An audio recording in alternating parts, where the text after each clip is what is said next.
Good morning mga guys! Andito naman tayo sa aking kusina. Anjo's Kitchen. Nakikipagkusina lang kasi hindi ko naman bahay ito. So, ito gusto kong ipapakita sa inyo na magluto ako ng bihon para sa akin lang kasi wala yung amo ko. Ito pagkain ko na pang umagahan, merienda, o ano, hanggang maubos. Pero isang ano lang to na bihon. Tignan nyo, oh. Ito, na-ready ko na kanina nung nandito pa yung amo ko lalaki kasi wala yung babae. Kaya, niready ko na lang, tapos magluto na ako. Nagkape lang ako kanina ng biskwit. Kaya, na-ready ko na lang ito para ito, pang breakfast ko talaga sa merienda na. Isa lang na ganon, yung bihon na 4 yung laman. So, isa lang kasi baka hindi ko maubos. Ang pangit kasi pag ano na siya matagal sa rep. Ang hirap magpainit lagi, hindi ko nauubos. Gusto ko yung maubos ko ngayon maghapon. Ayaw ko na maglagay sa rep kasi ang pangit na maraming nahiya ako sa amo ko na marami akong stock doon na pagkain. Hindi ko naman nauubos. So ito guys, panoorin nyo lang aking pagluluto. Saksak natin. At ako'y gutom na rin kasi nagkapila ako ng biskwit. Anong oras na? Ito yung orasan ko. 8:15. Mag-8:15 na po. So, ayan. Ayan, may sarili akong mantika dito. Malapit ng paubos. Haso lang problema ko, wala tayong patis. So, maglalagay tayo ng soy. Punasan natin para mabilis matuyo. Magpainit para bilisin natin magluto. Ganitong buhay OFW mga guys. Mga kamamis, nagmamadali lahat ang gawain. Kasi nga, wala tayong oras. Kailangan natin maglinis. Maglinis ng bahay ng amo. Kahit wala sila. Kahapon, naglaba ko ng bedsheet. Nawala ng kuryente. Ayun, hindi ko nalagay yung mga bedsheet namin 3. Nagsapin lang ako ng malalaking tela na pamunas. Tapos yung amo kong lalaki, yung kumot niya na luma, yun ang kumot ko. Pero yung unan niya walang ewan ko lang kung anong nilagay. Tignan ko kanina mamaya kasi hindi pa ako naglinis, hindi pa ako nagumpisa. Tignan ko kung anong nilagay niya dun sa sapin ng unan niya kasi walang talagang sapin yun, walang extra kasi nga dito boarding lang kami lahat, hindi naman talaga sila taga dito. Ayan, pinakwentuhan ko na kayo mga guys para hindi kayo maboring. Ayan, may karne tayo dito. Hindi ko lahat nilagay ito kasi ako lang naman mag-isa. Wala ko ng konti. Tapos pangsahog ko na lang sa gulay namin yan. Pag kayo may ikakan. Ito, repulyo lang. Maraming repulyo. Ang dami kasi na repulyo dito. 2. Ayan. Meron pa natira doon para mamayang gabi. Tapos may dyan, carrot. Doon sa loob. Nahiwa ko na guys. So, ganito lang pagluto ko ng bihon. Simple lang. Kailangan ko ilabas yung soy. Nasa taas ng cabinet ko sa kayong betsin. Wait lang guys. Ang taas kasi. Ito yung gagamitin ko. Favorite soy. Walang ibang favorite na soy sauce kundi ito. Saka yung ayan, may betsin tayo. Paubos na rin yung betsin. Galing ako kanina nagpa-top up sa sa labas pero nagdadalawang isip pa ako bumili ng betsin kasi kailangan ko ubusin muna itong betsin ko. Malapit nang maubos guys. Ayan. Ayan, sibuyas.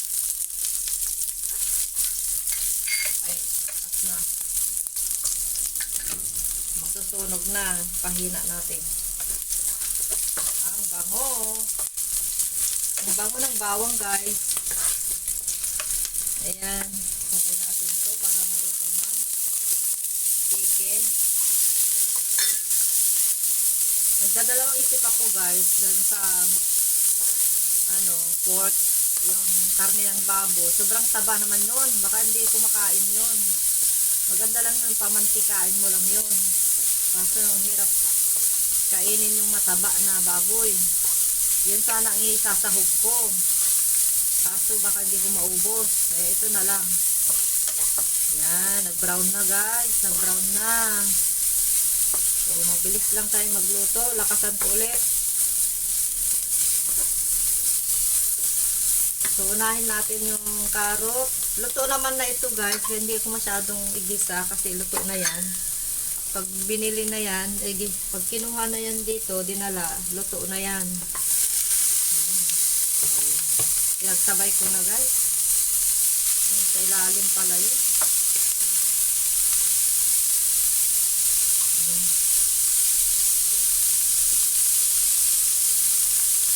Sabay na natin. Ganito ako magluto. Pinagsasabay ko na pag sa pagkain ko para mabilis.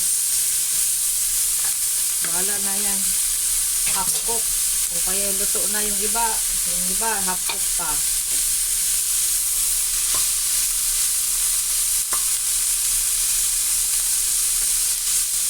Okay.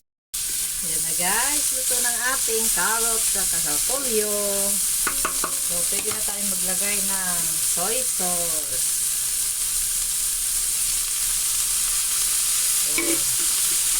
Kung may patis pa sana. Masarap ang patis. Tapos maglagay na tayo ng bitsin. Ay, dami na. May isang beses ko pag gamitin. Yes. Yan. Tapos yung paminta guys. Maglagay pa tayo ng paminta. Para tayong bata nagsasalita. Yan, kompleto na yan. Lagay na natin ang bihon. Matagal ko yan binabad guys.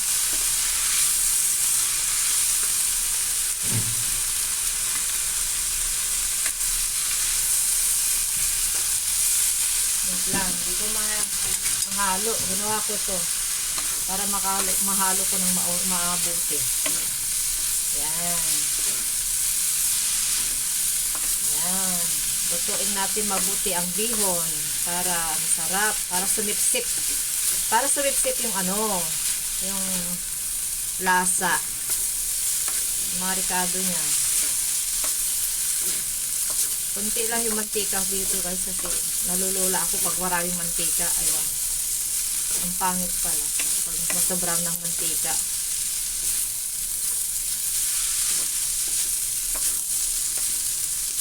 Ay, yung mga mahilig na mamantika dyan, katulad sa akin noon. Dadala na ako dyan, guys. Sa Saudi ako. Ano ko ng kanin yun. Susus ko sa kanin yung mantika. Yung mga nagmamang inasal dyan, mahilig sa mantika, pinagsusoy-sos nila sa pagkain nila sa kanin. Naku, mahirap yung sobrang mantika yung kakainin mo. Magkakaroon ka ng cholesterol, gallstone. Naranasan ko na yan guys. Lahat ng kakainin ko noon, para ako laging nalulula. Yung parang gusto ko ilabas. Gusto ko ilabas agad. Ang pangit pa lang ganun, may gallstone. Cholesterol, gallstone yung matataba ang kinakain. Kaya iwas-iwasan ng matataba guys, kasi masama yun.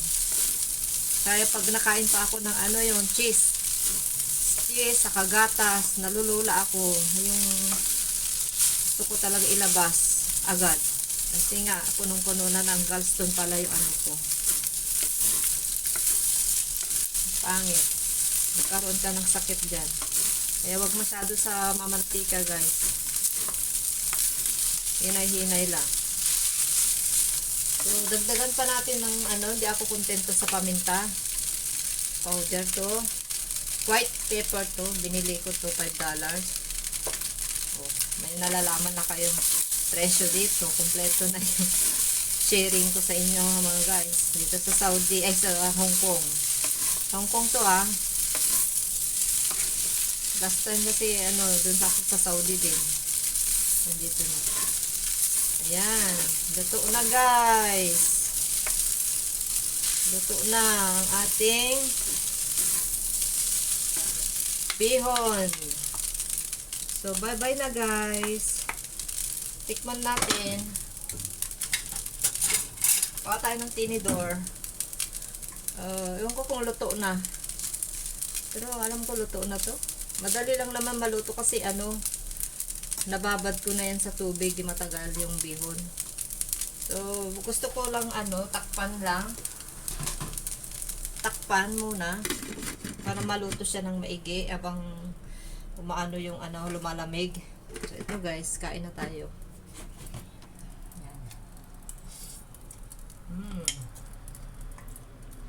Yan. Kulang ng patis. Pero magdagdag lang ako ng asin o kaya soy sauce din. Kasi matabang konti. Wala kasi tayong patis na ubos na. Ubos na yung patis natin, guys.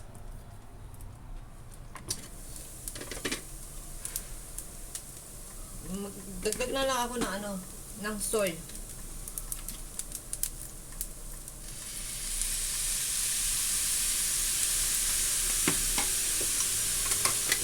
Matabang konti, guys. Wala tayong patis eh. Ayan, makulay na.